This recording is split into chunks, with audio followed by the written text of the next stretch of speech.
Assalamualaikum warahmatullahi wabarakatuh.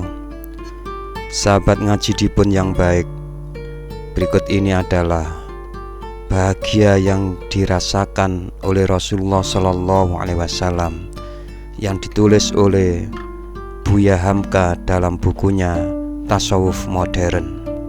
Berkata Anas bin Malik radhiyallahu an, saya telah menjadi khodam Rasulullah Shallallahu Alaihi Wasallam 10 tahun lamanya. Maka tidak pernah beliau berkata atas barang yang saya kerjakan, mengapa engkau kerjakan? Mengapa tidak engkau kerjakan? Tidak pernah pula beliau berkata pada barang yang tidak ada, alangkah baiknya kalau barang itu ada. Kalau pada suatu ketika terjadi perselisihan saya dengan ahlinya, Nabi berkata kepada ahlinya itu, biarlah, sebab apa yang telah ditakdirkan oleh Allah mesti terjadi. Memikirkan bunyi hadis yang diriwayatkan Anas itu, dapatlah dipikirkan pula apa artinya ridho yang telah berkali-kali kita tuliskan dahulu dari ini. Dapatlah diketahui hakikat dan dari mana timbulnya. Cobalah pikirkan hal ihwal Rasulullah Sallallahu Alaihi Wasallam itu. Nabi sendiri setelah sempurna ma'rifatnya dengan Tuhan Allah, tidaklah Nabi lupa bahwa yang Maha Kuasa itu adalah Allah. Allah yang mentakdirkan, Allah yang menyusun, mengatur, dan alam ini terlingkung kita di dalamnya. Hendaklah Allah bertaharuf, berbuat sekehendak hati Allah di atas hak milik Allah itu. Nabi Shallallahu Alaihi Wasallam penuh kepercayaan bahwa Tuhan bijaksana. Tidaklah Allah menentukan suatu keputusan di luar pertimbangan seadil-adilnya. Nabi menyerah kepada Allah lebih daripada penyerahan budak kepada penghulu. Meskipun yang dijatuhkan atas dirinya, namun Nabi berubah tidak, selangkah haram surut, setapak Nabi tidak kembali. Nabi terima apa yang ada, tak mengadu, tak merintih, dan tak menyesal. Jika bukit teguh pada tempatnya, tiada bergoyang oleh bertumbuk angin dari segenap penjuru, maka keteguhan hati Nabi jika dihembus angin kehidupan lebih dari teguhnya bukit. Sebab jika gempa datang, bukit pun bergoyang juga. Cobalah perhatikan kehidupan junjungan kita itu. Segenap alam gulita, satu pun tak ada tanah tujuan dari perjalanan bangsa manusia. Nabi diutus seorang dirinya ke dunia ini, tak berkawan, tak berteman, hatta ahli rumahnya sendiri pun masih orang lain. Baginya laksana perlainan Nuh dengan anaknya Jua. Kekafiran, kedurhakaan kepada Tuhan, kelupaan dari kebenaran, membelakangi yang hak. Cobalah kenangkan bagaimana hidupnya yang dibenci, dihina, dan dimaki, sampai terpaksa lari ke kiri, ke kanan, menyembunyikan diri kalau perlu. Berdarah kakinya dan mengalir dalam terompahnya, kena pukulan orang, disungkut orang badannya dengan kulit onta saat sedang mengerjakan sembahyang. Nabi terima itu dengan diam dan tenang. Seketika Nabi kembali dari perlawatan ke Taif yang hampir saja membahayakan jiwanya itu. Sebab yang empunya rumah tempatnya bertamu telah memberitahu kepada penduduk bahaya pengajaran yang dibawanya, sehingga Nabi dipukul orang. Ketika akan pulang, Nabi telah bertemu dengan seorang malaikat Lalu Nabi ditanyai, sudikah Nabi kalau malaikat itu membinasakan umat yang menolak pengajarannya? Maka dengan lemah lembut Nabi menolak tawaran itu dengan perkataan bahwasanya orang-orang yang masih hidup ini tiada Nabi harapkan lagi. Moga-moga anak cucu turunan mereka itulah kelak yang akan menerima paham ini. Jawaban Nabi itu pun terbuktilah, sebab ternyata bahwa panglima-panglima dan pahlawan-pahlawan yang menurutkan jejaknya kemudian hari terdiri dari angkatan muda, keluarga, dan orang-orang yang menghalanginya dahulu. Nabi keluar dari rumah ke dalam Masjidil Haram. Kalau tak berhasil di sana, Nabi pergi ke atas bukit Sofa atau Marwah. Tidak pula hasil di sana, Nabi pergi ke Mina, ke Zumratul Aqobah di waktu musim, sambil menunggu dengan hati yang tetap kalau ada dari kabilah lain atau kampung lain yang suka menerima pengajarannya itu. Selalu Nabi serukan, siapa yang suka membelaku, siapa yang suka menolongku. Begitu sulit jalan yang dilaluinya. Kalau sentana orang lain, maulah agaknya timbul kemarahan atau kekecewaan, dan akan maulah agaknya berkata, ya Robbi, bukankah Tuhanku telah berjanji hendak menolong hambamu? Manakah pertolongan itu kini? Bukankah sudah patut saya menerimanya? Di dalam pertempuran siasat yang masyhur di Hudaibiyah itu, yang kaum Quraisy di sana telah mengemukakan janji-janji yang amat pincang menurut pandang selintas lalu. Umar bin Khattab telah berkata, bukankah kita berdiri di atas kebenaran? Mengapa kita hendak mendatangkan kehinaan atas agama kita? Nabi telah menjawab dengan pendek tapi jitu, saya ini hamba Allah, dan Allah tidak akan mengecewakan daku. Kalau ada yang menyangka pada masa itu bahwa perjanjian itu melemahkan pihak kita, bagi Nabi SAW adalah suatu kemenangan besar. Sebab walaupun macam mana corak perjanjian, namun sekarang kaum Quraisy tidak memandang lagi bahwa golongan kaum muslimin sebagai golongan pemecah, tetapi duduk sama rendah, tegak sama tinggi, telah boleh mengikat satu perjanjian politik. Cobalah perhatikan kembali kalimat yang diucapkan Nabi untuk menenteramkan pikiran Umar bin Khattab itu. Saya ini hamba Allah, dan Allah tidak akan mengecewakan daku. Artinya, saya hamba Allah, bahwa saya ini dibawa kekuasaannya, dibawa perintahnya, digantungnya tinggi, dibuangnya jauh. Allah tidak akan mengecewakan daku. Artinya, saya percaya sesungguhnya segala yang diatur oleh Tuhan atas diriku tidaklah karena pertimbangan yang kurang. Amat sucilah Allah.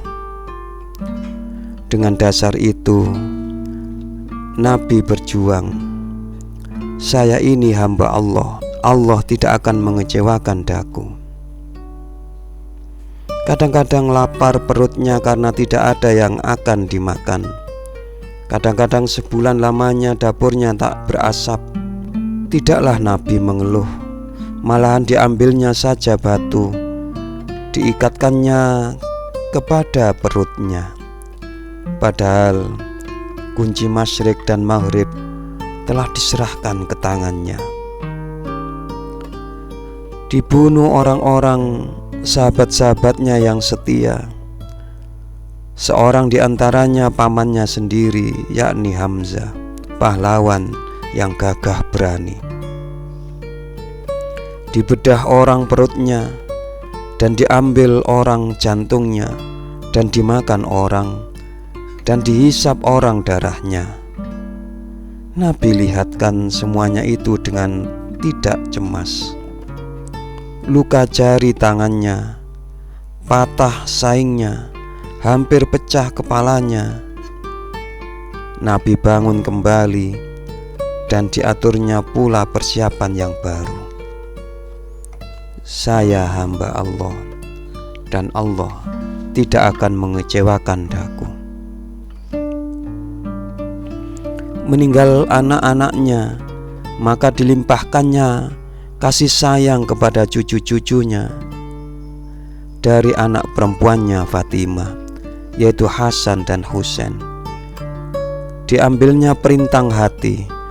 Walaupun Nabi sedang mengerjakan sembahyang di panjat punggungnya oleh kedua anak-anak itu, Nabi telah tahu dalam ilham ilahi bahwa perkara-perkara yang besar akan dihadapi kedua anak itu kelak. Tetapi supaya orang lain jangan berguncang hati, hanya dikatakannya saja bahwa salah seorang dari anak itu akan mendamaikan perselisihan yang terjadi di antara dua golongan yang besar. Tidak ditegaskan bahwa salah seorang dari anak itu akan mati dalam suatu pertempuran yang hebat, yakni Husain. Cinta Nabi kepada istrinya yang tua, Khadijah. Meninggal perempuan itu di waktu beliau amat perlu kepada pertolongan dan bujukannya.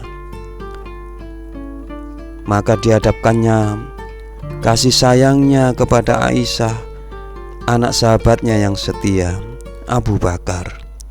Tiba-tiba dituduh orang pula istri yang tercinta itu berbuat pekerjaan yang merusakkan hatinya. Nabi teguh, saya ini hamba Allah, Allah tidak akan mengecewakan daku. Baru pekerjaan hampir selesai, tiba-tiba timbul berturut-turut orang-orang yang bersikap hendak melawannya. Hampir semuanya mendakwakan dirinya Nabi pula. Timbul Musailamah al-Kadzab, Aswab, Tulaihah al-As'adi, Sajak binti al-Haris.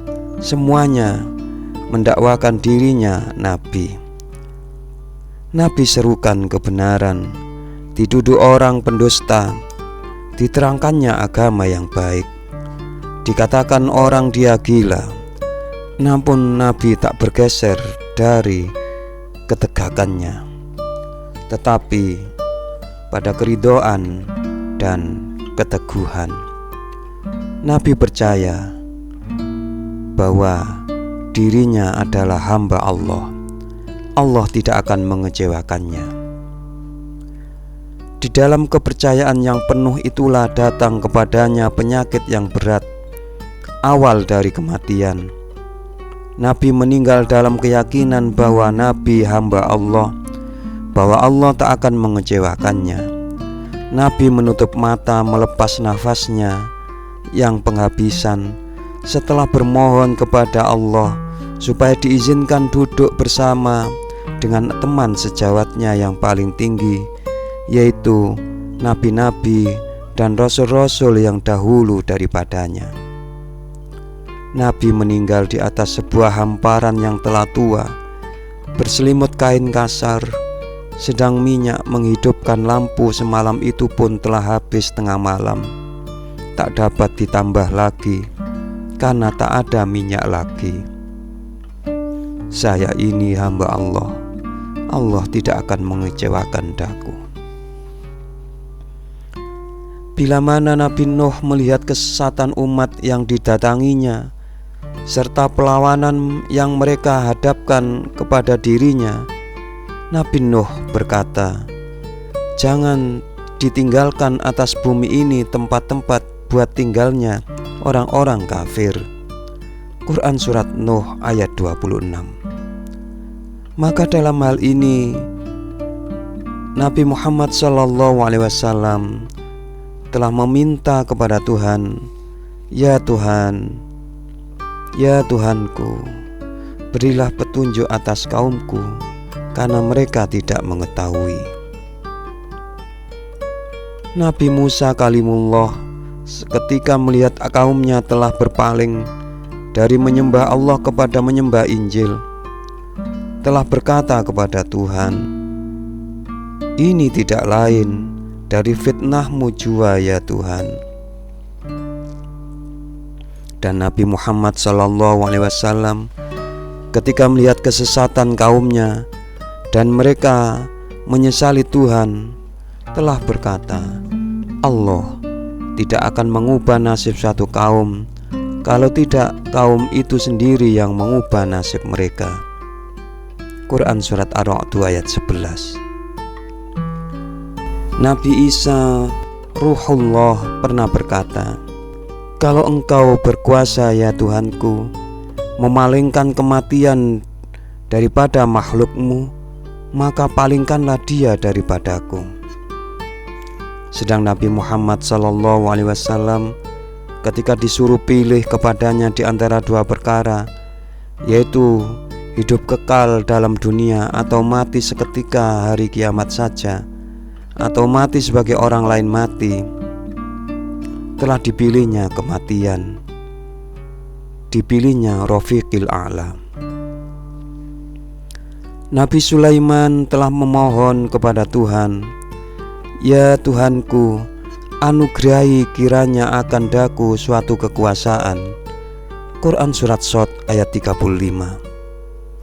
Nabi Muhammad SAW telah bermohon kepada Tuhan, "Allahumma ij'al rizqa ali Muhammadin quta." Ya Rabbi, jadikanlah rizki ahli rumah Muhammad sekedar yang akan dimakan sehari-hari. Demikianlah, wahai orang yang hendak mencapai derajat tasawuf sejati, demikianlah qanaah yang telah dicontohkan oleh orang yang kenal arti wujud dan kenal arti maujud. Cita-citanya untuk kemaslahatan dirinya dikalahkan oleh cita-cita untuk kemaslahatan umatnya.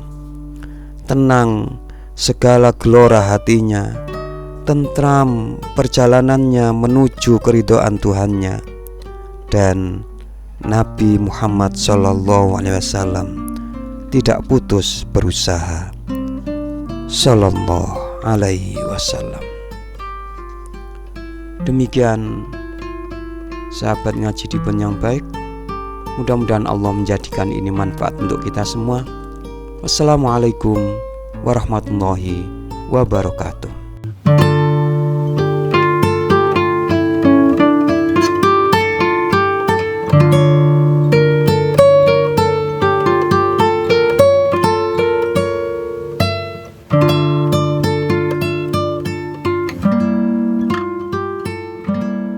Terima kasih ya atas like dan subscribe-nya.